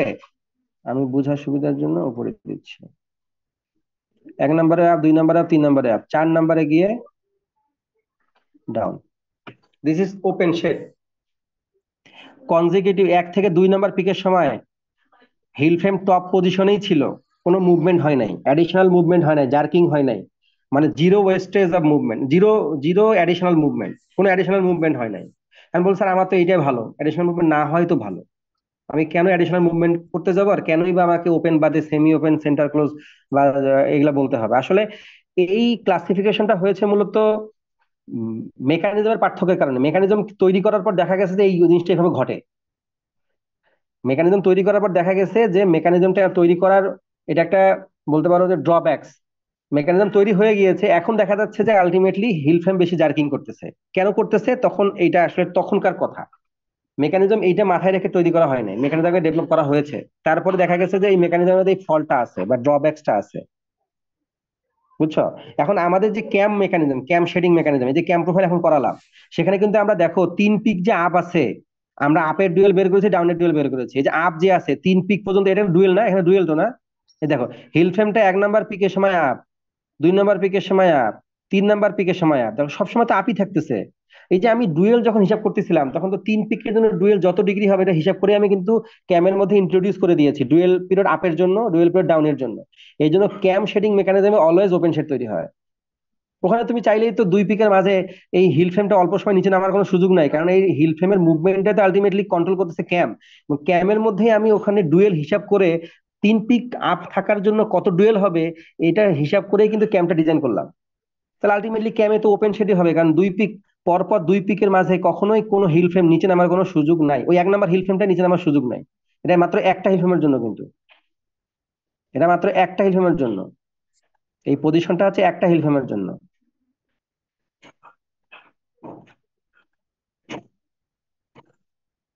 উপরে গুলা পিক কিন্তু, হ্যাঁ এটা ফার্স্ট পিক, ফার্স্ট পিক, এটা সেকেন্ড পিক, এটা থার্ড পিক, এটা ফোর্থ পিক, এবং সেটা এই যে এইটার জন্য, এই যা এটা আমি শেড পজিশন ডায়াগ্রাম ড্র করতে বললে যদি আমি কোনো ধরনের উইভ না দিই, তোমাকে উইভ ধরে নিতে হবে, আর উইভ বলে দিলে উইভটা আঁকতে হবে। এই যে একটা হিল ফ্রেম, এটা ফার্স্ট হিল ফ্রেম, বলছে এটা ফার্স্ট হিল ফ্রেম, ফার্স্ট এটা pick, first pick, second pick, third pick, fourth pick. আর এইটাই যে একটা হিল ফ্রেম কেমন আছে, 3 পিক পর্যন্ত আপ আছে। দেখো এই যে 1 পিক, 2 পিক, 3 পিক পর্যন্ত, 4 নাম্বার পিকে ডাউন। এই যে 1 পিকে আপ, 2 পিকে আপ, 3 পিকে আপ, 4 পিকে গিয়ে আপ ডাউন হয়েছে, এবং একটা হিল ফ্রেম শুধু, first heald frame. Top most position of the heald frame, bottom most position of the heald frame, এই হচ্ছে শেড ডেপথ। সেটা কিভাবে বোঝা যায়? এই যে এইভাবে বোঝা যায়, যখন শেড আঁকি আমরা তখন এইভাবে আমরা আঁকি। এটা আমি লিনিয়ারলি দেখাচ্ছি। ক্লিয়ার ব্যাপারটা? ক্যাম শেডিং মেকানিজমে কখনোই যেখানে ক্যাম থাকবে সেই মুভমেন্টটা মানে ডুয়েল পিরিয়ড অ্যাড করা যায়। ক্যামে যেহেতু ডুয়েল পিরিয়ড চাইলে অ্যাড করতে পারি আমরা, ক্যামের মধ্যে সবসময় ওপেন শেড তৈরি হবে। ক্যাম শেডিং মেকানিজমের ক্ষেত্রে সবসময় ওপেন শেড তৈরি হয়। যদি আমি বলি যে আমাদের যে ইয়া আছে কি বলে মেকানিক্যাল হুক অ্যান্ড নাইফ ডবি, যেখানে পেক প্ল্যান করেছো, মনে আছে? মেকানিক্যাল হুক অ্যান্ড নাইফ ডবিতে কি ধরনের শেড তৈরি হবে? এই ক্লাস আমি সবারটা আমি নিয়েছি, সুতরাং সবারই এটা এখন বলা উচিত। প্রত্যেক গ্রুপের এই ক্লাসটা আমি নিয়েছি, যাতে এটা প্রত্যেকের ব্যাপারটা ক্লিয়ার হয়। যদি এই 3 বন্ড ডাউন, এটা ক্যামে হলে তো ওপেন শেড হবে, ক্যাম শেডিং মেকানিজমের ক্ষেত্রে, ট্রাপের শেডিং মেকানিজমের ক্ষেত্রে। এখন যদি আমি বলি এটা মেকানিক্যাল হুক এন্ড নাইফ দাবিতে হবে, তাহলে কি হবে? পরপর 3 পিক পর্যন্ত হিল ফ্রেম কি আপ থাকার সুযোগ আছে? না না স্যার। স্যার। সুযোগ নাই? তাহলে কি হবে? ক্লোজ এখানে শেডিং। আরেকটা জিনিস রাখবা, সেটা হচ্ছে কি মাঝখানে রেফারেন্স লাইন। এখানেও মাঝখানে রেফারেন্স লাইন আছে না? আছে তো। যখন কোনো শেড তৈরি হয় না লেভেলিং পজিশনে, এটা রেফারেন্স লাইন বলে, levelling line. Hit level that. কি হয়, 1 নাম্বার পিক থেকে 2 নাম্বার পিকের মাঝে হিল ফ্রেমটা সেন্টারে চলে আসে, 2 থেকে 3 এর মাঝে হিল ফ্রেম সেন্টারে চলে আসে। মিলাই নিবা কিভাবে হচ্ছে। 3 থেকে 4 সময়ও এইভাবে।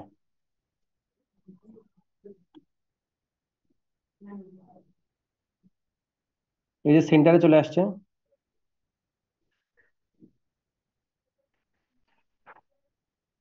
সেন্টার ক্লোজ সেট নাকি সেন্টার ক্লোজ সেট? হুম। জি স্যার।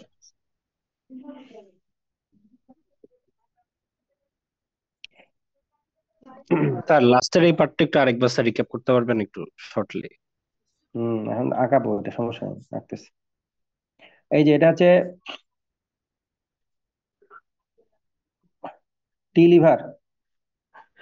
টি লিভার নিচে যায়, উপরে যায়। এটার সাথে কি আছে? আপার হুক, লোয়ার হুক, আপার নাইফ, লোয়ার নাইফ, এখানে হুক আছে। তারপরে এস লিভার, বক লিভার, টিম্বা লিভার আছে। যদি আমি বলি এই সবগুলা আসলে এই উপরেরটাও এবং নিচেরটাও দুইটাই এভাবে কোনো একটা জায়গায় আটকানো।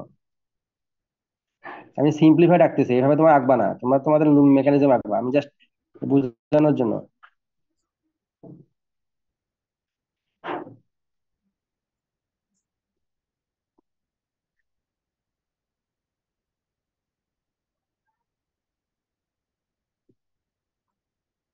কেমনে আঁকা যায় বোঝানোর জন্য। আচ্ছা, মনে করো এভাবেই তুমি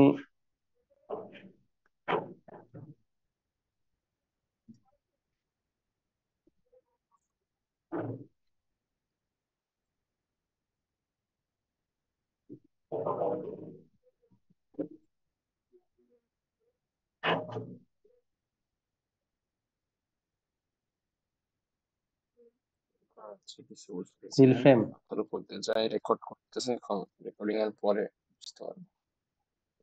একটা হিল ফ্রেমের জন্যই কিন্তু আপার নাইফ, লোয়ার নাইফ আমরা বলেছিলাম, ঠিক না?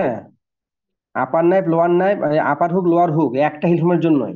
2 সেট হুক আছে না, upper hook 1 set, lower hook 1 set, এবং 2 সেট ফিলার আছে, কার্ভ ফিলার, হুক ফিলার। আমি বলেছিলাম 16টা হিল ফ্রেম আছে আমাদের, ফিগারিং ক্যাপাসিটি 32টা ফিলার আছে। একটা হিল ফ্রেমের জন্য কার্ভ ফিলার এবং একটার জন্য স্ট্রেট ফিলার, তাহলে এটা জোড়া জোড়া করে আছে। ওয়াজ করতেছি, পরে তাহলে ফোন কার্ভ দিচ্ছি। ফিলার দিয়ে আমরা লোয়ার হুককে লোয়ার নাইফের সাথে এঙ্গেজ করাতে পারি, আর স্ট্রেট ফিলারকে আপার হুককে আপার নাইফের সাথে এঙ্গেজ করাতে পারি। তাহলে আমি যদি বলি 1 নাম্বার হিল ফ্রেমটায় পরপর 2 পিক পর্যন্ত আপ থাকবে, 3 পিক পর্যন্ত আপ থাকবে। এখানে টি লিভারটা যখন এরকম আপার পার্টটা পুল করে, আপার পার্ট যখন পুল করে, তাহলে লোয়ার পার্টে কোনো কিছু হয় না, লোয়ার পার্টে তো পুল হয় না। তাহলে এই জিনিসটা, এটা যদি ফালকারাম হয়, এই জিনিসটা এইভাবে হয়ে যায়। তাহলে এই অংশটা টান পড়ে, টান পড়লে হিল ফ্রেম আপ হয়। এখানে যখন টান পড়ে হিল ফ্রেম আপ হয়। তো 1 নাম্বার হিল ফ্রেম আপ হয়েছে, এই যে টান পড়েছে, এইটা টি লিভারটা বাঁকা হয়ে গিয়েছে, এরকম হয়েছে। তাহলে আপার আপার আপার আপার নাইফ আপার হুককে টেনে নিয়েছে, আপার হুককে টেনে নেওয়ার কারণে আপার হুকে পুল পুল ক্রিয়েট হয়েছে, পুলটা আলটিমেটলি এজ লিভার, বক লিভার, টিম্বার লিভার দিয়ে হিল ফ্রেমকে আপ করেছে, এই যে আপ হয়েছে হিল ফ্রেম। 1 নাম্বার হিল ফ্রেমটা প্রথম পিকের সময় আপ হয়েছে। দ্বিতীয় পিকটা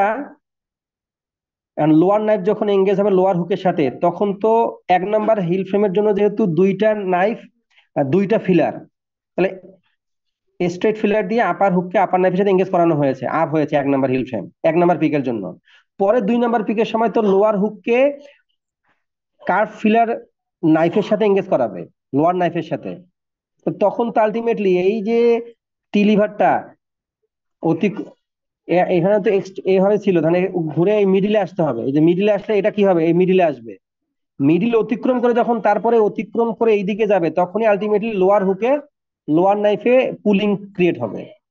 যখন পুলিং ক্রিয়েট, এই যে মিডিল পয়েন্ট পর্যন্ত আসতে হয়েছে নাইফটাকে, এই যে মিডিল পয়েন্ট পর্যন্ত নাইফটাকে আসার সময় কিন্তু এই হিল ফ্রেমটা আপ ছিল না, একটু এইখানে যখন আসা শুরু করেছে, পুলটা তো ধীরে ধীরে নিউট্রাল হয়ে যাচ্ছে, তখনই কিন্তু হিল ফ্রেমটা মিডিলে চলে আসছে।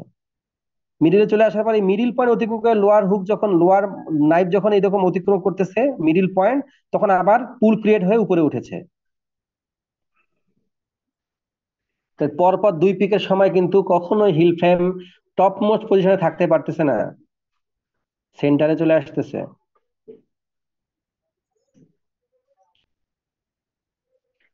যদি এরকম করা যাইতো,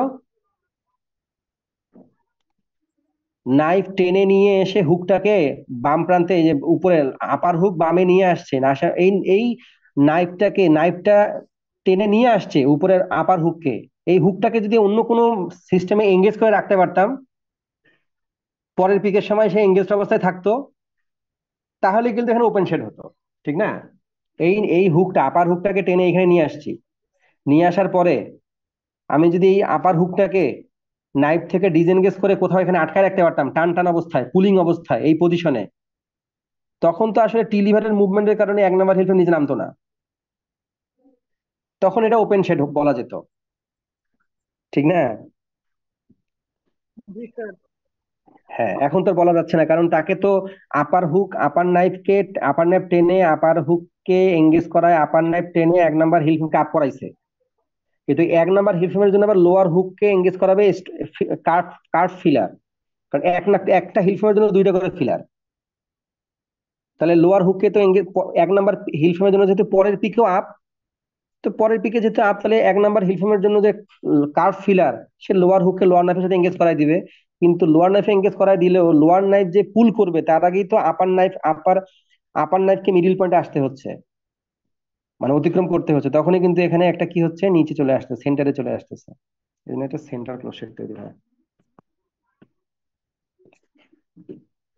মেকানিজমের সাথে বুঝতে হবে, কিন্তু মেকানিজম না বুঝলে তুমি তো ডেভেলপমেন্ট করতে পারবে না। মানে কি কেন করছে এটা, কেন হইলো এরকম, কি করলে ওপেন হবে। আমার রিকোয়ারমেন্ট কিন্তু ওপেন শেড, আমরা চাই ওপেন শেড তৈরি করতে, ওপেন শেডে জার্কিং কম, এখানে অ্যাডিশনাল মুভমেন্ট না। লেট ধরো তোমার পরপর দুইটা ক্লাস, মাঝখানে তোমার কোনো গ্যাপ নাই, তুমি জানো যে দুইটা ক্লাসে অবশ্যই হবে।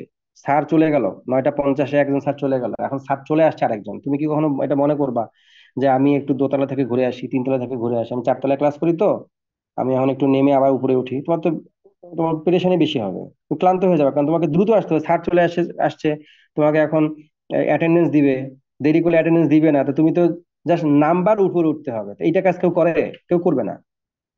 এই যে অ্যাডিশনাল মুভমেন্ট দরকার নেই তোমার, এখানে তো দরকার আছে এক ক্লাসের পর দুই ক্লাস যেহেতু হবে, দুই স্যারই স্ট্রিক্ট, তোমাকে অবশ্যই দুই ক্লাসে অ্যাটেন্ড থাকতে হবে, পরে তো তুমি অ্যাটেন্ডেন্স পাবা না।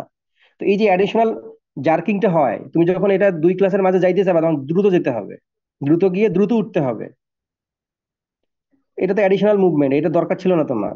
দুই ক্লাস পর্যন্ত তুমি থাকলেই ভালো ছিল ক্লাসে উপস্থিত, তাহলে তোমার জন্য এই অ্যাডিশনাল ভাবে আবার দোতলায় চলে গিয়ে 4 তলায় উপরে ওঠা, এটা দরকার ছিল না তো। তো অ্যাডিশনাল এবং ওয়েস্টেজ মুভমেন্ট, এটা তোমার কোনো ইফেক্টিভ মুভমেন্ট না। ঠিক এই ক্ষেত্রেও দুই পিক পর্যন্ত তাকে অবশ্যই আপ থাকা দরকার ছিল, সে যে মিডিলে চলে আসতেছে, মেকানিজমের কারণেই চলে আসতেছে, মেকানিজমটা ডেভেলপ করার পর দেখা গেল যে এই ঘটনাটা ঘটে, যেটা আসলে অ্যাডিশনাল ওয়েস্টেজ মুভমেন্ট বেশি হচ্ছে, মানে হচ্ছে এখানে, মানে কত হচ্ছে, আগেরটা ছিল জিরো ওয়েস্টেজ মুভমেন্ট ওপেন শিটের ক্ষেত্রে, সেন্টার ক্লোজের ক্ষেত্রে 50% ওয়েস্টেজ মুভমেন্ট বেড়ে গেছে। কারণ যদি ওয়েস্টেজ মুভমেন্ট বেশি হয়, তাহলে মেশিন তো জার্কিং করবে, ভাইব্রেট করবে, ওয়ারপিয়ানের সাথে হিল ফ্রেমের যে হিল ওয়্যার আছে এগুলোর মধ্যে ফ্রিকশন হবে, ওয়ারপিয়ানের ব্রেকেজ রেট বেড়ে যাবে, মেশিনে ওয়্যার টিয়ার বেশি হবে, মেশিনের মধ্যে অয়েলিং বেশি লাগবে, গ্রিজিং বেশি করতে হবে, মেশিনের পার্টস দ্রুত ড্যামেজ হয়ে যাবে, লংজিভিটি কমে যাবে, সাউন্ড ক্রিয়েট হবে, পলিউশন হবে।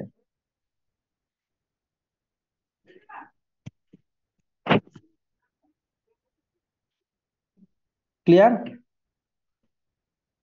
আর জ্যাকার্ডে কি হবে, জ্যাকার্ডে কি হবে, SLSC jacquard, single lift single cylinder jacquard,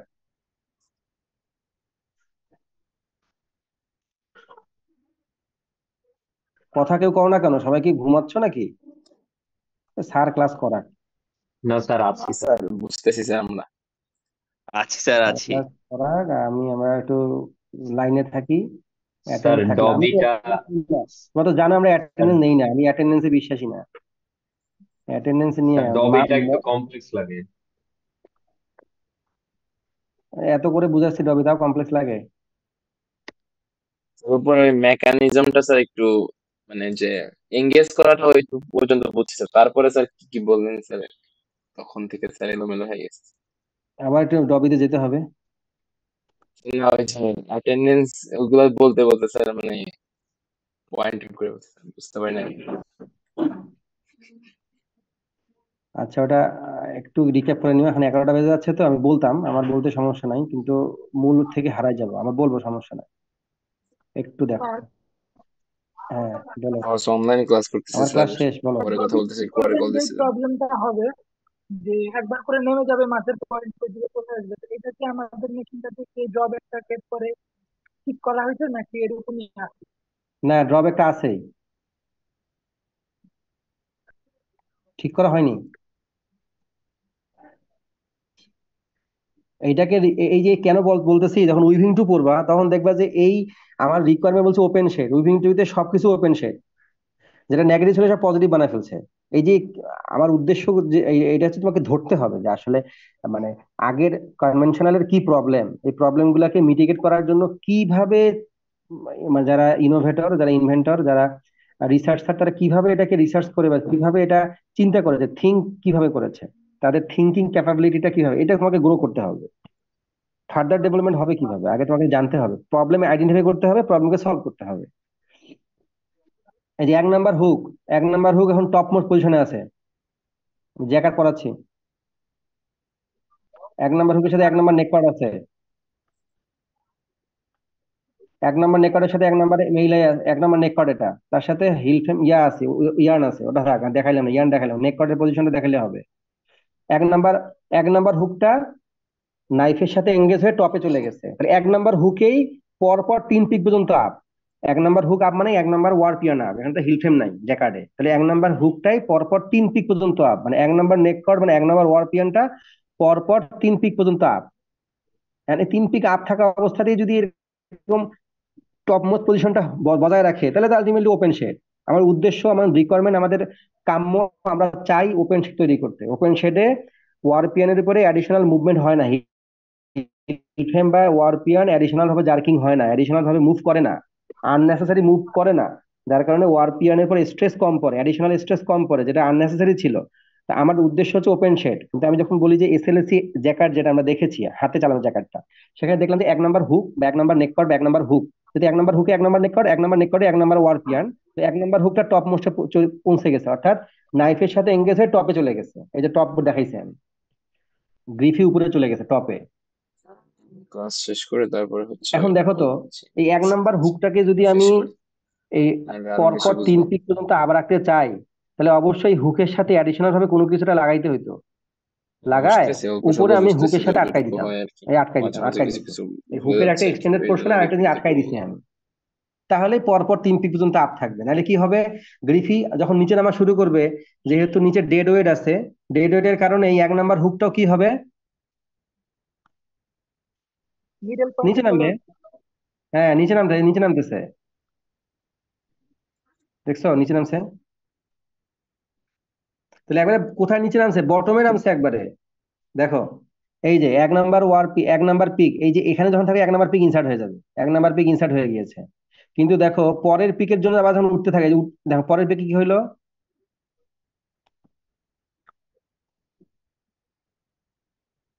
এই যে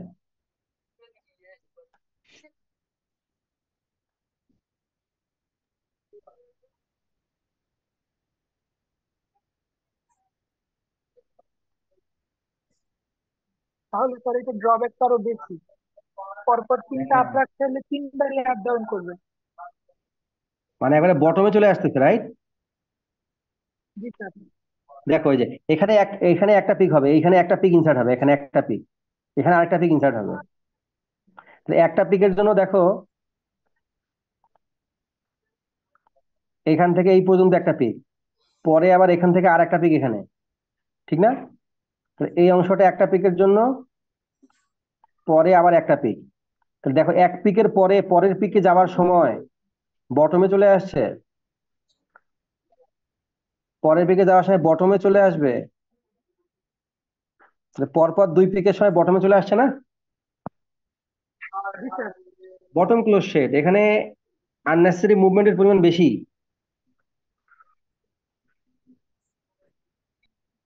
ব্যাপারটা ক্লিয়ার?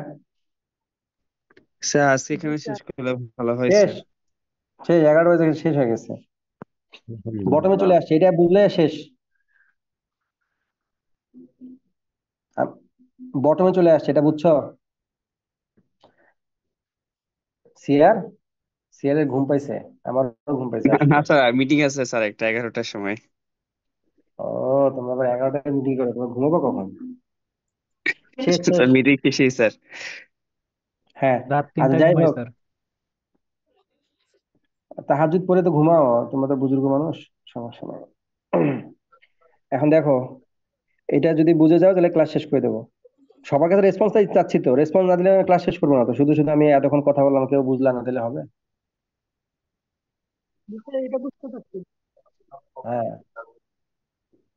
যারা বুঝতে সমস্যা হচ্ছে আগামী ক্লাসে গিয়ে তোমরা একটু মেকানিক্যাল হুগার ন্যাপ দাবি চালাতে বলবা, এবং জ্যাকার্ড তো হাতেই চালানো যায়, হাতে চালায় দেখবা। প্রত্যেকবার গ্রিফি টপে স্যার, যাচ্ছে, টপ থেকে বটমে আসতেছে, তখন ওই যেটা আগে সিলেকশন ছিল সেটাও আর বটমে চলে আসতেছে। ওকে তো পরপর দুই পিক তিন পিক পর্যন্ত আপ থাকা দরকার ছিল, সে থাকতে পারতেছে না, সুযোগই নাই, বটমে চলে আসতে, বটম ক্লোজ শেড। স্যার, বলো। জ্যাকার্ডের এই যে এই ফিগারটা একটু ফুলফিল করে দেন পুরোটা। আর ওই যেটা বটমে নামবে মানে লো থাকবে, ডাউনে থাকবে, ওইটা কিরকম হবে? আর এই এটা যে যেহেতু দেখাচ্ছে, একবার নাম। এই যে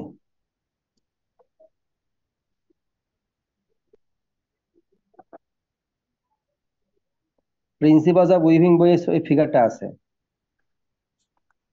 প্রিন্সিপালস অফ উইভিং, এই যে টাইপস অফ শেড, এই যে বটম ক্লোজ শেড, প্রথমে বটম ক্লোজ শেড, বটমে চলে আসতেছে এক পিক দুই পিক তিন পিক চার পিক পাঁচ পিক, যেহেতু থ্রি আপ টু ডাউন, এখানে three up two down formula. দেখো তিন আপ, তিন পিক পর্যন্ত আপ, 4 নাম্বার 5 নাম্বার ডাউন, তাহলে থ্রি আপ টু ডাউন, শেষ। এই যে থ্রি আপ টু ডাউন, সবগুলো কিন্তু থ্রি আপ টু ডাউন দিয়ে আসছে। Bottom close shed, semi open shed, centre close shed. Centre ক্লোজের ক্ষেত্রে ডাউনের ক্ষেত্রেও সেন্টারে আসবে, সেন্টার ক্লোজে ডাউনের ক্ষেত্রেও সেন্টারে আসবে। এই যে ওপেন শেড, তিন পিক পর্যন্ত আপ, তারপরে দুই পিক পর্যন্ত ডাউন। পরেরটা আবার নতুন করে সাইকেল শুরু হয়েছে, পরেরটা নতুন সাইকেল শুরু হয়েছে। 5টা পিক তো, থ্রি আপ টু ডাউন, তাহলে 5টা পিক। এই তো এটা প্রিন্সিপাল অফ উইভিং বই, এই ছবিটাই দেওয়া আছে। আমি এটা শীট দিয়ে দিতে পারবো, সমস্যা নেই, আমি তো দেই সবসময়। ঠিক আছে, সবাই বুঝছো? ক্লাস শেষ। জি স্যার, মোটামুটি। তাহলে ক্যামের অ্যাসাইনমেন্টটা ফাইনাল ভাবে সবাই নিয়ে আসতে হবে, যার যেরকম ভাইবা মানে ল্যাব হয়েছে সেই অনুযায়ী ভাইবা হবে, কোনো সমস্যা নেই। সময় পেলে আমরা বাকি ক্লাস করাবো, সমস্যা নেই, আগে ভাইবাটা নিয়ে নিতে হবে। ঠিক আছে, তাহলে সবাইকে ধন্যবাদ। আসসালামু আলাইকুম। আসসালাম। সালামু আলাইকুম আসসালামু স্যার। আলাইকুম। ওয়ালাইকুম আসসালাম। আসসালামু আলাইকুম স্যার।